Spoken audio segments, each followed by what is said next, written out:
Hi, everybody, and welcome to another edition of GLP's 10 out of 10. And today we have with us Seth Jackson.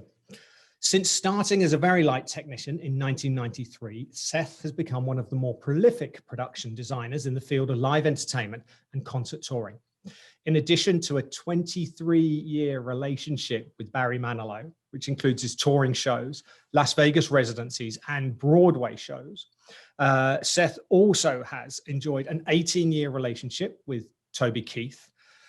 He's also designed shows for Carrie Underwood, Alice Cooper, Hilary Duff, Jason Mraz, Selena Gomez, Melissa Etheridge, and Don Henley, just to name a few of them. There's many more besides that as well. Under the direction of Stephen Cohen, a previous guest on 10 out of 10, Seth was part of the team that created Star Wars live in concert. He's won 2 Parnelli Awards, a Redden Award, the Paul Waterbury Award for Illumination, a Broadway World Los Angeles Regional Award. He also holds a master's degree in education and is the author of Concert Design, The Road, the Craft, the Industry. In 2019, he started Darkroom Creative with his longtime colleague, Nathan Alves. The full-service creative firm for live entertainment has continued to grow during the pandemic and is currently engaged in upcoming projects for John Mayer, the Doobie Brothers, Toby Keith, Barry Manilow's ongoing residency, and several other architectural and installation projects. Welcome, Seth Jackson. Thank you.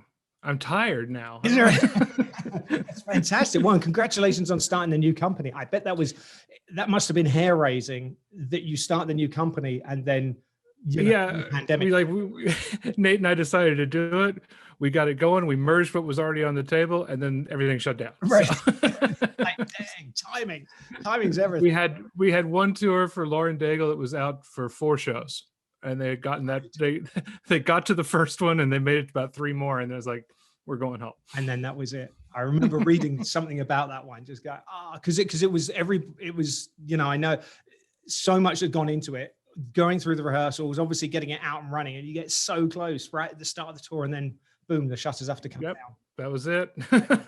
Magic. Wow. Fantastic. But things have been going okay, and you've got projects going on, which is great. Yeah, we've done very well. A lot of our clients, when they shut down, several of them carried through for a while. They said, well, look, let's go as far as we can. Mm-hmm. So we went ahead and did media content. We did design work. We had the sets built, or whatever various things they wanted to do. Right. Until we finally hit that point, it's like, well, now we have to put it in a room and rehearse it. So we'll stop now. But that got us all the way into the midsummer.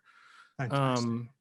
And then now some of these architectural things have started to pick up, and so it's just sort of, it's bubbling along. It's nothing to go on vacation for, but it's held us together. So right. That's a good it makes thing. You have to get out your pajamas every day. Absolutely. Right. I am in pants right now. All right. I was going to say, well, at least the top half, right?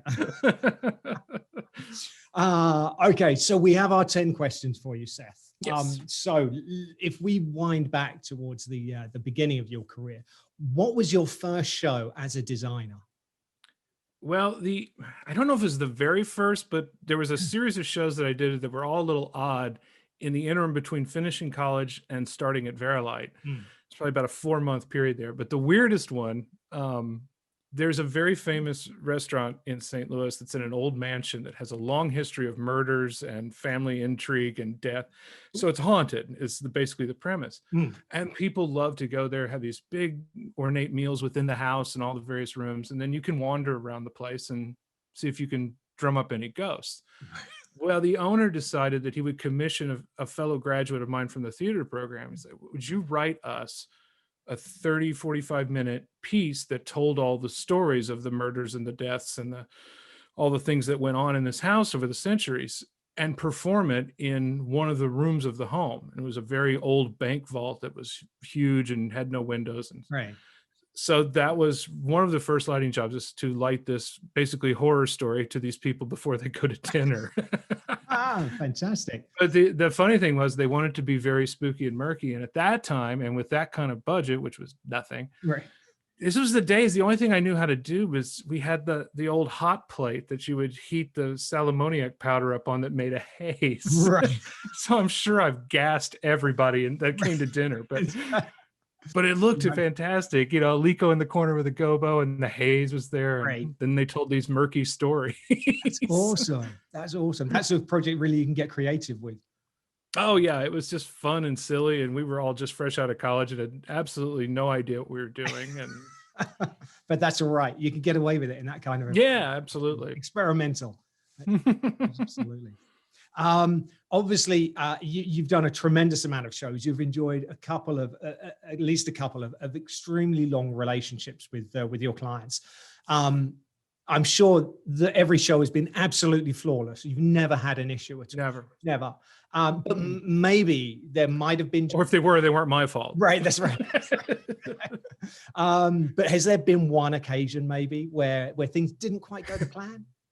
The one that comes to mind almost immediately, and anybody on my crew or in the touring staff will remember this vividly. The band won't talk about it to this day. They just get very shut down and quiet. But what happened was we were touring with Manilow. We were in the UK, which is something of a maddening experience because his fans over there are very, very vocal and rabid and chase the cars down the road. I mean, they're just crazy. And they love him to death. And so these are big arenas and they're full, and there's usually multiple nighters. And we were in Cardiff. It was Cardiff. And at that particular time, because the sales were so big, we were on 3 sides of the stage. So it went way beyond the 180 line. Okay. And so we had a 3-sided kabuki that covered the whole thing. There was no front opening thing. It was just evening with and da-da-da-da. Well, of course, you know, the fear factor for months on that tour was always the kabuki. That was the scary thing. You know, Patrick Dearson says it's Japanese phrase, ancient Japanese phrase, meaning I'm looking for a new job, which is usually what kabuki ends up being. You know, there's always something that could go wrong. And in this, so we got the intro of his show is so specific. There are moments in a recorded music thing that trigger things to happen. The house lights happen in a moment. The volume of the PA increases at a moment. Build, until finally the light show on this kabuki thing, and then boom, it all comes down. And it did all of that. Okay. And it drops, and the beams of light are coming up behind Manilow. He's up on the 2nd story of this massive set. He and the local orchestra, the band, his house band, is down lower. Except that night they weren't there. So he's standing there ablaze in all his glory. The smoke's pouring out the lights, but you can't see that on the lower level. All these rented musicians up top, all ready to go, waiting for their cue. There was no band down below. They had somehow messed up calls backstage, or somebody took a wrong turn, hello Cleveland in the hallway, or something of that ilk occurred. We don't know to this day. Okay. But he's up there alone with no way to start the show, and he's on stage. Right.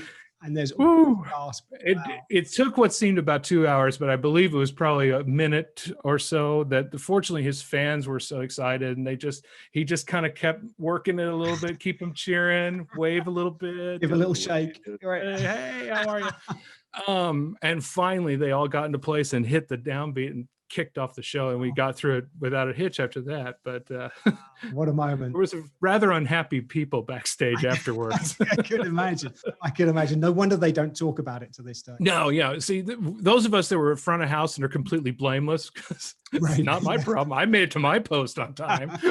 Right, the lights came on. Everything was great. I heard house lights go. What's the problem?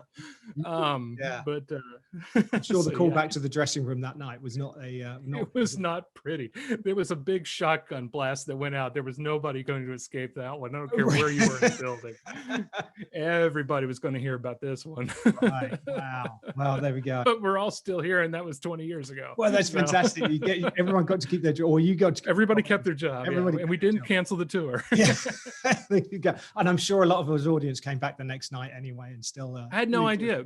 The audience had no idea. Over the years, you know, we've sort of asked some fans or people like that. It's like oh, no, I didn't know there was a problem. Right. So okay. There you go. Trust me, there was. But right. That's right. It's all smoke and mirrors, right? Okay. So what would you say is the best piece of advice that anyone has given you, either professionally or otherwise? You know, for ages and ages, I used to get that question. And I would always say, just say yes. You know, Okay. no matter what to do, if somebody asks you to do something, just say yes, figure it out later. But I swear, after listening to Willie's thing last week, when he said, when there's nothing you can do, do nothing, that really kind of hit me. It's like, oh, that's even better. That's Right. really true. Because there's been so many instances where I've tried to force something, you know, force to get a gig or force something to go my way, or, you know, a particular thing. And it's always gotten me in trouble. Right. You know, it's been disastrous whenever I try to push an issue through or just not let it happen. Think I can make this manipulate, and it just goes in a haywire. So I like that kind of like, nope, this one's out of my hands. I'm just going to wait here and let it sort itself out. So I thought that was really good. Okay. You know, I tried to force my way into theater for a period of time, and it was just pushing a giant rock up a hill. And it's like, you should have just not done that. Just sit there and done nothing and let it kind of flow to you instead of trying to make something occur. Right. Yeah. There we go. Perfect. That's fantastic advice. What would you say is your proudest achievement? Well, So far. in the professional world, you hit the nail on the head. It was Star Wars in concert. Right. That was a unique, once in a lifetime thing. Cohen, in all his just brilliance, this will probably have to go in the extended, but it was really great how it happened.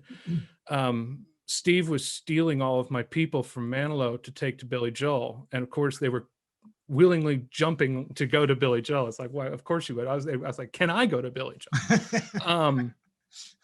And so Mark Haney, the video director, and I sent Steve an email and saying, please take us with you. And he jokingly sent an email back and he said, yeah, man, we're going to work together. This will be great. This will be awesome. I've got something. And we're like, okay, yeah, thanks. You're being nice, Steve. Appreciate that. Right. But he did have something. And it was about a month later, and we got this film of Star Wars. And he's like, come to Florida. We're all going to sit down in a room. We're going to walk this thing through frame by frame. So myself and Mark Haney and Curtis Cox and Brian Baranczyk and Steve, we all sat in this room for 3 days at their place in Miami and just dug into this show. The collaboration of this started from the beginning. And then as other people came into the mix, the conductors and Anthony Daniels, who was narrating, Mr. C-3PO, everybody just joined in this collective. It kept expanding as to who was participating. It never got, it's mine now, you get out of the way. Right. Yeah. And it was magic. It was magic. It was my childhood. There was no pop star, moments or anything of that sort. Everyone was just, everybody was a 9-year-old through the entire tour. And we just kept having these moments. We rehearsed at Elstree in London, outside of London. And that's where they film the movies. And so you're just walking around. Is there a prop left over? Yeah. Did somebody leave something behind? And all the locals in the soundstage had endless stories. It just brought out the best in people. Right. And for 3 years, it was just like, it could not be anything but magic every day. Yeah. There's something special when all of that kind of comes together. It did. Steve set it. I mean, the project set a tone. Steve set a tone as to how we would all work together. And it was such a collaborative thing, everybody had input, everybody had a part. Yes. Yeah. It was a big success. And I must say, I had the pleasure of seeing it. And I was kind of a bit, starstruck with Anthony Daniels, as he said, who played C-3PO in the films and was the narrator of the evening. Yeah. But I came and saw it at the Hollywood Bowl, and maybe this, of course, a Los Angeles thing. We're a little bit treated to all the people who live here, but it was phenomenal that John Williams came that night, and I remember he came out on stage and conducted the encore, which was just, I don't know, that was for me. And what was behind the scenes, we were doing that too, because the most amazing thing about it was he was very nervous about the show at the beginning. He was very protective of his score, very protective of the thematic elements that he had woven together. The piece was originally knit together as a DVD special, as an extra in one of the box sets that we turned into a live show. And he was nervous about rock and roll and lights and arenas, and would this work, and would that all land the right way? And so there was some very nervous moments in the early goings. And then once he saw it, he got completely on board. And then by the time we got back to Hollywood Bowl, which was a couple of years later, he was all in. He was down there. He was shaking everybody's hands. He was meeting everyone. And then, of course, came out and conducted. I think our own conductor was a little like, oh, my God. Right. It's him. It's him. Wow. Mm-hmm. What a fantastic experience. Fantastic. Yeah, that was pretty magic. Right. There we go. Star Wars, the concert. What do you normally do in your downtime when you're not out, doing all of these shows or in Vegas or in Broadway? I haven't had a ton of downtime, but during this pandemic thing, what's been really interesting, I mean, just as a normal thread, I walk a lot. I like to just get outside and just go somewhere and just walk and walk and walk and walk and listen to a podcast or do whatever. That's kind of my normal Zen therapy and / exercise. But during the pandemic, it's been really cool. As we talked about, Nate and I were starting a company. This gave us a lot of breathing room to really look at, all right, what is the culture of our little corporate world going to be? How are we going to interact with clients? What kind of things are we going to present for them? What will work best to communicate ideas? How, do we do it through this or that method, or is it animations, or is it stills, or do we put it on a website, or do we, all these things, we had the freedom to just kind of go, well, let's just sit and think about this. Let's go explore this. Yeah. So that was kind of a blessing in disguise about that, is that we got to really get a base level of how we want our company to look to other people and be to our clients, and how that wants to come together, so that once we start rolling back, there won't be time to have those kind of thoughts. Right. It's so true. I just got to get this done. Yeah, that's right. The things are going to pick back up at full speed very quickly. So yeah. So it's kind of a blessing in disguise, really. I guess there's for every. It's a little bit. I think I still would have rather been working. Yeah, I'm wrong. I guess there's a lot of tragic events with everything, but try and looking for the silver lining on the cloud. Yeah, that's nice. That's very nice. Yeah. Brilliant. And you're right. Things are not going to be the same. So being able to think ahead is a great thing. Yeah. It's like Marcel always talked about, what's day 91, the day after it all kind of kicks back in. Yes. And that's kind of the thing we took the time to do our thought process. It's like, well, let's not be standing here having wasted all this and know everything about Tiger King, but don't know how to run a business. Right. That's right. Brilliant. You've obviously traveled the world. You've seen a lot of places and worked in a lot of venues. Would you have one particular favorite venue? Yeah. I forgot why we did this. Somewhere down the line with a buddy of mine, we did the math on what would be your home venue, and you try in your head to add up where you'd played the most over the years. And, but for me, this Midwestern kid, the one I've been to the most and love is the O2 in London. Okay. I have nothing but magic memories there. I've been through there with probably half a dozen different acts, and some of them multiple times. And every memory of that place is just, there's just a buzz about being there. It's really pretty fantastic. It is a good venue. Absolutely. Took a long while to get going from its original, design as the Millennium Dome back in 2000. But and it's obviously one of London's premier venues now. So all of the big acts and everything go there. So all right. And they just have it dialed. I mean, it's a well-run facility. It's a nice facility to see a show in. And of course you've got all of the stuff surrounding it that you can take in, the restaurants and all of that. So always makes fun. And now they've got good hotels there too. So that's even better. There we go. And right on the river as well. Right. If you get a little break, you can go outside and get some fresh. Yeah. And I have done that many times. I would go out and watch the laser thing coming off the mean time thing. Yes. Yeah. There you go. Fantastic. All right. The O2 in London. We'll take that. As we mentioned, there's been a lot of time for lockdown and being at home at the moment. If you only had one musical artist or one musical album that you could have with you during, a lockdown period, who would that be? I was thinking about this because I've started kind of going through the big box of old stuff and found this. I'd forgotten about it, but I would really want this. The Bruce Springsteen's Live 75 to 85, the big box set. Okay. That came out in 85 or 86, but it was live recordings from all the way back to the club days at Stone Pony, all the way through to the Born in the USA tour. And it's recorded so well, and there's so much on there that when I was a kid, I would just listen to this going, what would it be like to be in one of those arenas? You know, you could just feel that energy coming off of it. Right. So I put that one pretty high up. I just recently rediscovered it, so it's been on my brain. So That's brilliant. That's one great thing that's happened. I found that as well, is because of the time you go and find some of these things that you haven't seen or haven't listened to in a long period of time. It's so refreshing to hear them again. Yeah, because back then, I mean, I didn't know who Jeff Ravitz or Mark Brickman were, but I was just listening to this going, this seems like something I want to go to, you know? Yeah, phenomenal. And that's, if there's one artist who's able to conjure up a lot of energy, Bruce Springsteen is definitely the guy. So, all right, phenomenal. Now, if you were able to wind back in time and go and visit the teenage Seth Jackson and offer one piece of advice, what would that be? Enjoy the current moment more. I was so completely focused on getting into the business and then getting up the business. I didn't take a lot of time to appreciate where I was at that second. It was always, well, great, this served that purpose. Now I'm off to this. You know, it's like when I got the job at Verilight, it was like, okay, I've got a job in Verilight. This is amazing. And I didn't really take in the depth at that moment of like, my gosh, you're hanging out in Regal Row and look at all these pictures on the wall. And this is where all of this has happened.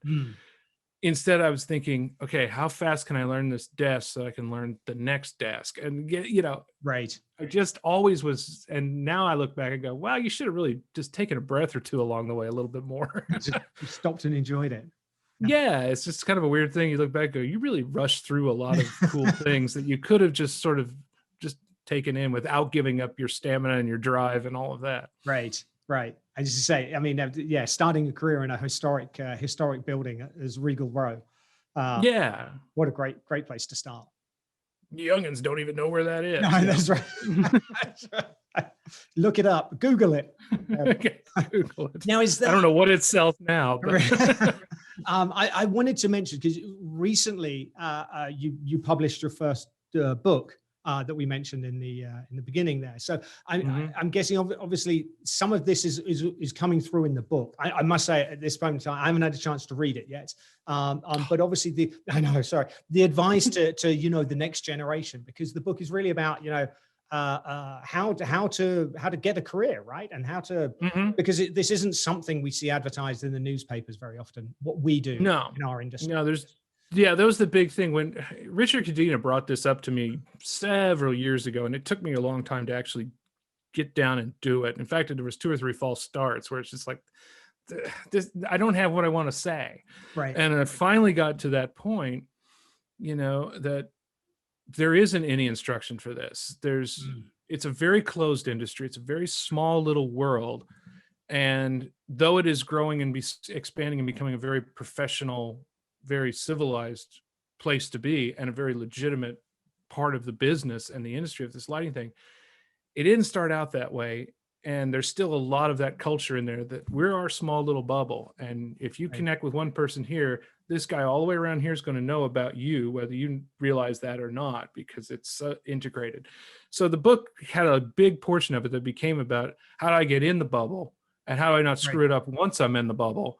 And, you know, how do I really just contribute back to the bubble of this little collective of people that are here doing this weird job that you just don't find on a regular listing. Your skill set says you should be a lighting designer. Yeah, that's right. It's not something they ever bring up in high school. No, in fact, they dissuade it. Right, exactly. So there we go. So yeah, absolutely. I get out there and read Seth's book. There we go. And I will. Yeah, there we go. So now, okay, our next question: if you were able to sit down for a cup of coffee with any one person at all, either living or past, who would that be? This one took a minute, but I came up with, and he's living. I would love to sit down with Tony Smith, the manager of Genesis, and Phil Collins and all of those. He has fascinated me for years. His forward thinking, his ability to kind of dance between the raindrops to keep these enormous careers developing and evolving, and keep solo careers working with band careers, and he's integral to the creation of the Verilight and production elements of what Genesis has done over the years, and he's still there doing it. Right. And they're still his clients. He is a fifth Beatle kind of character. And every time I've seen him or talked to people that work with it seems like a very funny chap to sit down with. I think that would be a really interesting conversation. Just a great way to spend half an hour or yeah. That's fantastic. And you're right. I mean, obviously they've been affected by the pandemic as well, but they're planning to go out on still going. We've got Phil in a chair, but we're still doing it. Right. Still ongoing. Keep on tracking. That's phenomenal. Okay. And what Patrick has done, I mean, from what I've seen in the little teaser thing, it's breathtakingly modern and yet absolutely traditional, beautiful Genesis. And so I think Patrick just nailed this one. I have a feeling. So I'm anxious to see it. I absolutely, I completely agree. Fantastic. All right, Tony Smith it is. And then we get to our final question. It doesn't take long. Once we finish the interview, your phone's going to ring, and it's going to be Team USA calling you up for the Olympics. Now, it could be the Summer Games, or it could be the Winter Games. But the question is, what's the sport that they're calling you up for? What have you always fancied having a go at? Well, I think I'd probably only qualify to be water boy for something, but I'm absolutely not the sports element. I would say the only thing I ever really played reasonably well or for any length of time was tennis. So I guess I'd have to go with that. Right. Mainly because, for all my talking about teams and collaborating and stuff, I was a terrible team sports person. Okay. I need to play something by myself. Right. Much better at the individual events. All right, then singles tennis, right? Absolutely. Right. Singles tennis it is, Mr. Jackson. There we go. And I'll still probably be in the water boy position. Oh, right. Or the guy that runs out and grabes the ball. Right, that's right. Tidy up after yourself as you go along. There we go. Fantastic. Seth, this has been brilliant. It's been great to chat with you. It's been great to catch up. Congratulations on everything that you've got going on at the moment. Thank you. And and of course we look forward to meeting up in person at the next available opportunity. I've actually already booked my LDI hotel just in hopes and prayers that it actually goes. I just needed that little oomph. Yeah, right. Well, if anybody's, giving it some positive vibes to make it happen, that's perfect. Yeah. There you go. We'll see you in Las Vegas. Yes. Thank you very much again, Seth. Take care. Thank you. All right. Bye-bye. Bye.